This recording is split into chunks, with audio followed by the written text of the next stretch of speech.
لومي حزنا لكم زمزانا رأستي معصو كلاتنا زنكحكح ناي زمنا عبي حمام بزعبا زخونن ناي بزحتنا وشتاوي سلام بزعبا زسرقن ጭንቀትዩ أبزا أزيا التقويت عالم كننبر كلنا بزعبا صباح نحسب بزعبا نابرا نጭنق بزعبا طعنانا سدرابيتنا سرحنا بحفشا بزعا زي نفلطو صباح أزينا نفرح مشت خندقس كلنا دقاس زخلقنا نغهو خنتسق خلنا ملو معالتي زخبدنا سمعيت ألو نسوء خا ጭንቀት ይባሃል كناخ نزي أጨናقي سمعيت بخمي خنسعرو نخل ناي كريستيان هيوت بጭንቀት زملأ ديو خون زلو ويس بسلام لومي مستمرتታት ናይ ዘመና ዓብይ መንፈሳዊ አቦ በአዝዩ ዓሚቕ ጥበቦምን ብዘገርም ፍልስፍና ህይወቶምን ዝፍለጡ ብፁዕ ወቅዱስ አቡነ ሽኖዳ ሳልሳይ በመተእሰሳር እንታይነት ጭንቀት ጠንቅታቱን አብዚ ናይ ጸልማት ጉድጓድ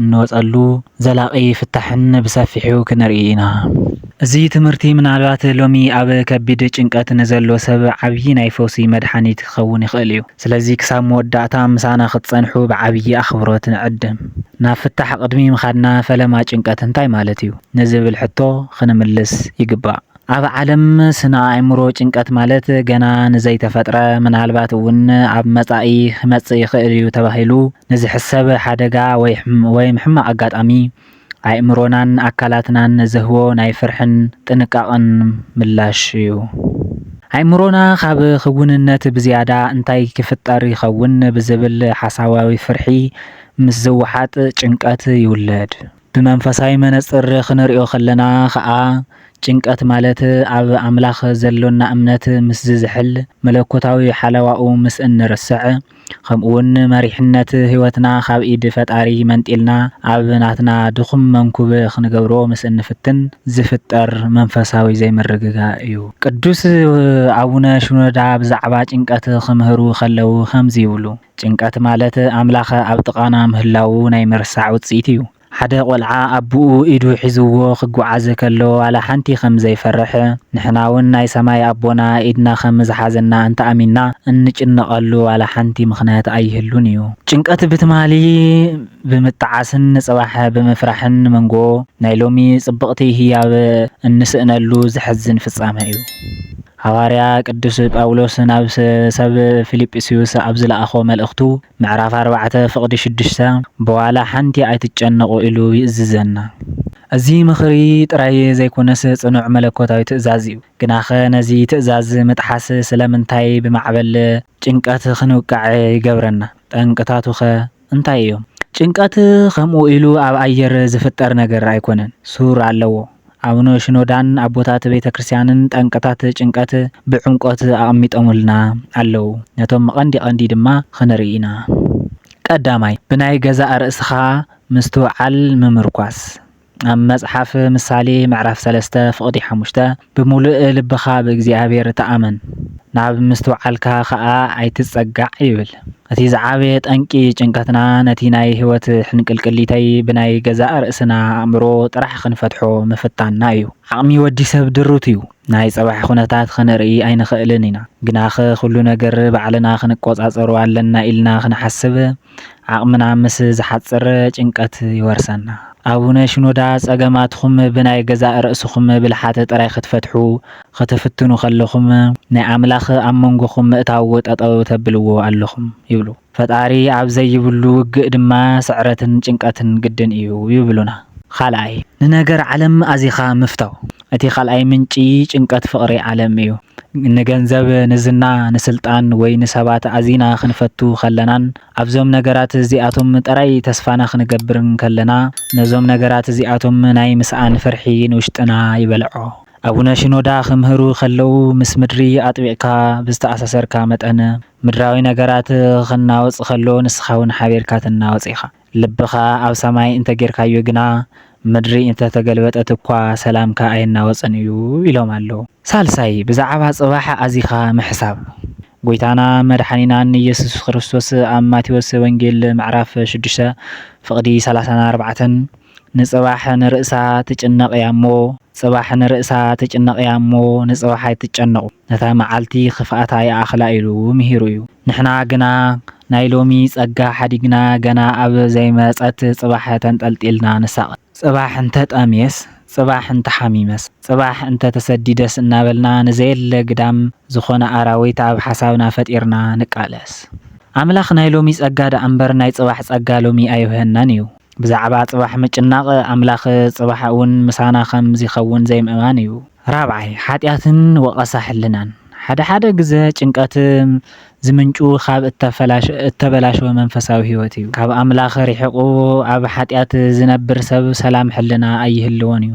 መጽሓፍ ቅዱስ ንኽፉኣት ሰላም የብሎምን ከምዚ ይብል ምስ ፈጣሪኡ ዘለዎ ርክብ እተቋረጸ ሰብ ጭንቀት ይወርሶ። ኣቡነ ሽኖዳ ንስሓ ዘይኣተወ ልቢ ኩሉ ግዜ ይፈርሕ ይሽበር ይብሉ። ብተወሳኺ ኣቡነ ሽኖዳ ብዛዕባ ዕፁብ ማዕጾ ሓደ ዘገርም ነገር ይምህሩና እዮም። ህይወት ሓደ ግዜ ማዕጾኣ ኣብ ቅድሜና ኣጥብቕ ኣቢላ እተዓጽኦ እያ። በዚ ግዜ እዚ ጭንቀት ይወርሰና። ኣቡነ ሽኖዳ ግና ከምዚ ይብሉ፣ ኣብ ህይወትኩም ሓደ ማዕጾ ምስ ዝዕጸወኩም ኣይትጨነቑ።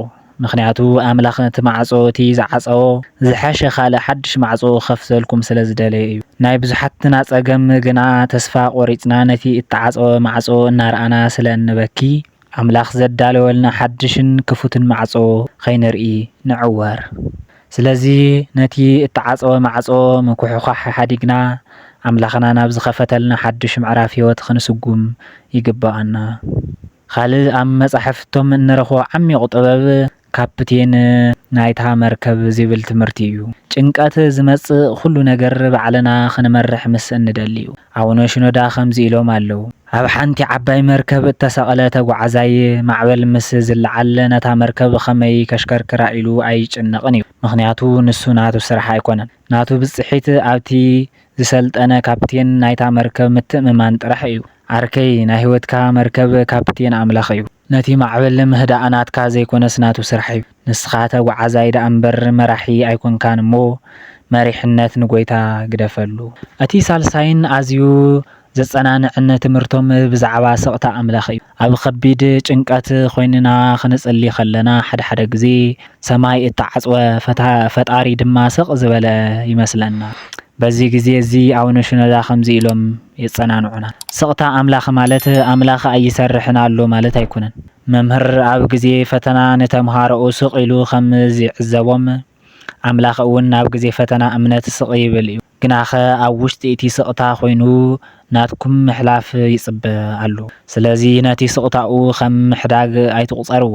ንሱ ኣብ ውሽጢ እቲ ስቕታ ኮይኑ ዘገርም ስራሕ ይሰርሓልኩም ኣሎ እዩ። ኣብ መወዳእታ ብዛዕባ ጭንቀትና ንመን ንንገር ንዝብል ሕቶ ኣቡነ ሽኖዳ ከምዚ ኢሎም ይመኽሩ፣ ውሽጥኹም ብጭንቀት ምስ ዝመልእ ንሰባት ብምምራር ርሕራሕ ሰባት ኣይትድለዩ።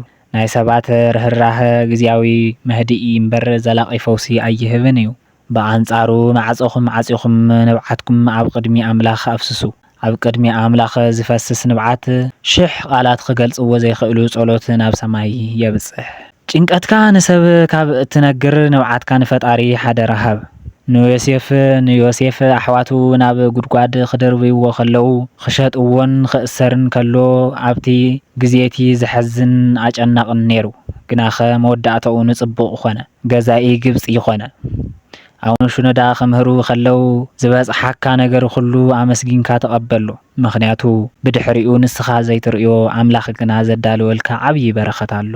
ኣብ ጸልማት ዘላ ዘርኢ እተቐብረት ትመስል፣ ግናኸ ተዓብያ ዘላ። ንስኻ እውን ብጸገም ክትወሓጥ ከለኻ እተቐበርካ እኳ እንተመሰለካ ኣምላኽ ይዕብየካ እዩ ዘሎ ይብሉና። እዚ እውን ክሓልፍ እዩ።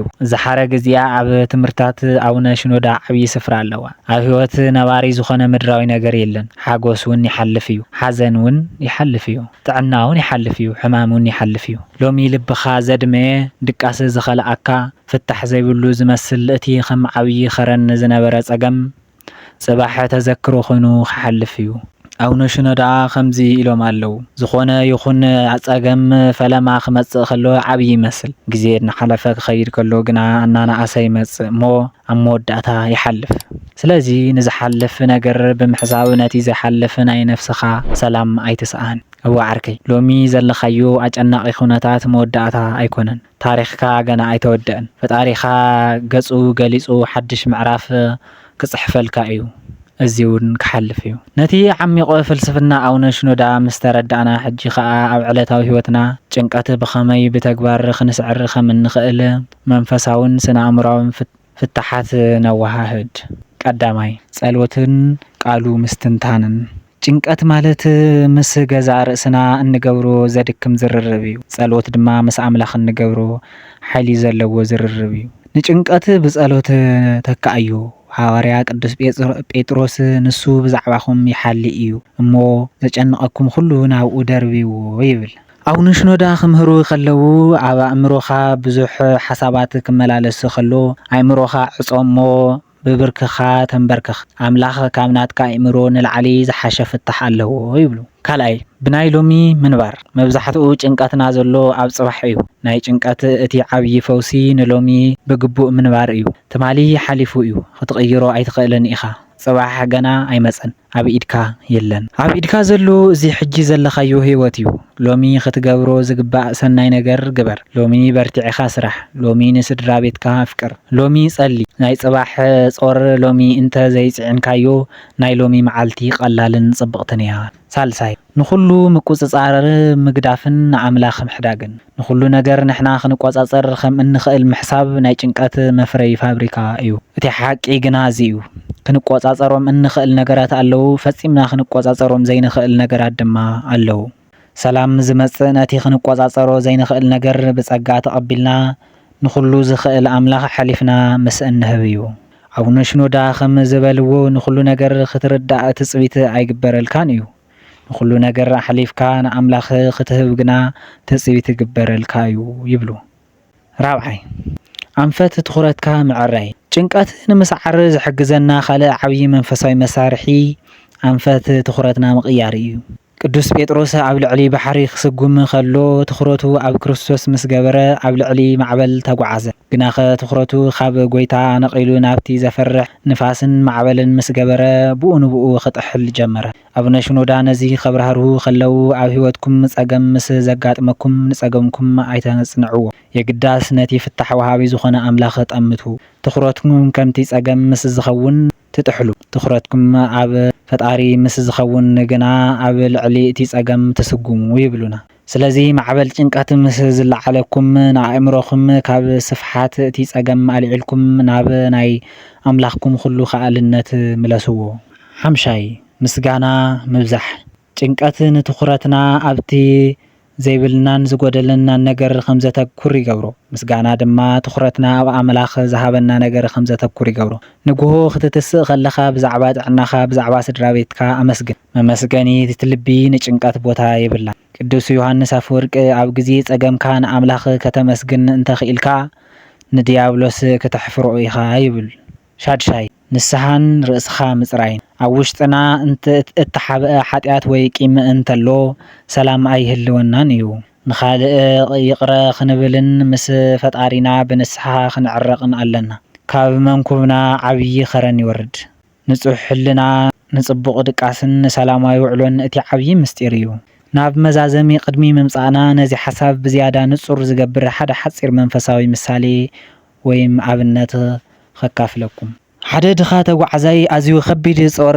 ኣብ ዝባኑ ተሰኪሙ ረሃጹ እናጠልቀ ባህሩር ፀሓይ ነዊሕ መገዲ ይጓዓዝ ነበረ በዚ ግዜ እዚ ሓደ ለዋህ ሰብ ብዓባይ መኪና መጸሞ ኣብ ጥቓኡ ደው ኣቢሉ ንዑ እተው ክወስደኩም እየ ይብሎ እቲ ተጓዓዛይ ድማ ኣዝዩ ኣመስጊኑ ኣብታ መኪና ኣትዩ ይቕመጥ ግናኸ ኣብታ መኪና ምስ ተቐመጠ እውን ነቲ ከቢድ ጾር ካብ ዝባኑ ኣየውረዶን ነይሩ እቲ መራሕ መኪና እውን ብመስትያት ምስ ረኣዮ ገረሞሞ ዓርከይ መኪና ደኣ ንዓኻትኩም ጥራይ ዘይኮነስ ጾርኩም እውን ክትስከም ትኽእል እያ ስለምንታይ ኣውሪድኩም ዘይተቐመጥዎ ስለምንታይ ብኸንቱ ትደኽሙ ኢሉ ሓተቶ እቲ ተጓዓዛይ ድማ ክምልስ ከሎ ንስኻ እኳ ሓፊርካኒ ከመይ ገይረ ጾረይ ድማ ኣብ መኪናኻ ከጽዕኖ ኢለ እየ በሎ ፍትዋ ስድራ ቤት ብዙሓትና ልክዕ ከምዚ ተጓዓዛይ ኢና ኣምላኽና ንብሙሉእ ህይወትና ነፍስናን ስጋናን ተሰኪሙ ንሕና ግና ናይ ጽባሕ ስግኣት ናይ ናብራ ናይ ውሉዳትን ናይ ጥዕናን ጾር ካብ ርእስና ኣውሪድና ኣብኡ ምድርባይ ይኸብደና። ኣምላኽ እቲ ዘጨንቐኩም ኩሉ ኣብኡ ደርቢቡ ኣነ ክስከመልኩም እየ እናበለና ንሕና ግን ኣይፋልካን ኣነ ባዕለይ ክጭነቐሉ ኢልና ብኸንቱ ንሳቐ። እቲ ዓብዪ ኣቦና ኣቡነ ሽኖዳ ከም ዝመሃረና ጾርና ኣውሪድና ነቲ ዋናኡ ዝኾነ ኣምላኽ ምሃብ ክንምሃር ኣለና። ፍትዋት ኣሕዋተይን ኣሓተይን ጉዕዞ ህይወት ኩሉ ግዜ ዓራት ብዓራት ኣይኮነትን። ማዕበል ይህሉ ንፋስ ይነፍስ እዩ። ግናኸ ናትና ሰላም ዝምንጩ ካብ ናይ ግዳም ዓለም ጸጥታ ዘይኮነስ ካብቲ ኣብ ውሽጥና ዘሎ ህልውና ክርስቶስ እዩ። ጭንቀት ምስ ዘንኳሕኩሕ ማዕጾ ኣይንኽፈተሉ የግዳስ ኣምላኽ ኣሎ ንበሎ። ሎሚ ኣብ ዝኾነ ይኹን ከቢድ ኩነታት እኳ እንተሃለኹም ብሓደ ነገር ርግጸኛታት ኹኑ። ኣምላኽኩም ኣይረሳዓኩም። ቁጽሪ ጸጉርኩም እኳ ዝፈልጥ ኣቦ ብዛዕባ ህይወትኩም ይግደስ እዩ። እትኽዎ ዘይወለድክዎ ስራሕ ዝሰኣንኩ ዝሓመምኩ እተደፋእኹ እናበልኩም ርእስኹም ብጭንቀት ኣይትእሰሩ። ቅዱስ ኣቡነ ሽኖዳ ከም ዝመሃረና ኩሉ ንሰናይ እዩ። እዚ ንስኻትኩም ሕጂ ዘለኹምዎ ኣጨናቒ ምዕራፍ ናይ መወዳእታ ታሪኽኩም ኣይኮነን። እዚ እውን ክሓልፍ እዩ። ኣብ ክንድኡ ኣእምሮኹም ብጸሎት ልብኹም ብምስጋና መዓልትኹም ድማ ብዘለኩም ዓቕሚ ሰሪሕኩም ብምልዋጥ ምልእዎ። ጾርኩም ኩሉ ኣብ ትሕቲ መስቀል ኣቕምጥዎ እሞ ብነጻነት ኣተንፍሱ። እቲ ጎይታ ሰላም ዝኾነ ኣምላኽ ነቲ ካብ ኩሉ ኣእምሮ ዝበልጽ ሰላሙ ኣብ ልብኹምን ኣብ ሓሳብኩምን ይሓልዎ። እዚ ቪድዮ ከም ዝጠቐመኩም ንኣምን። ንስኻትኩም ኸ ንጭንቀት ብኸመይ ትስዕርዎ? ካብ ምኽርታት ኣቡነ ሽኖዳ ኣየናይ ብዝያዳ ንልብኹም ተንኪይዎ? በጃኹም ኣብ መውሃቢ ርእይቶ ሓሳብኩም ኣካፍሉና።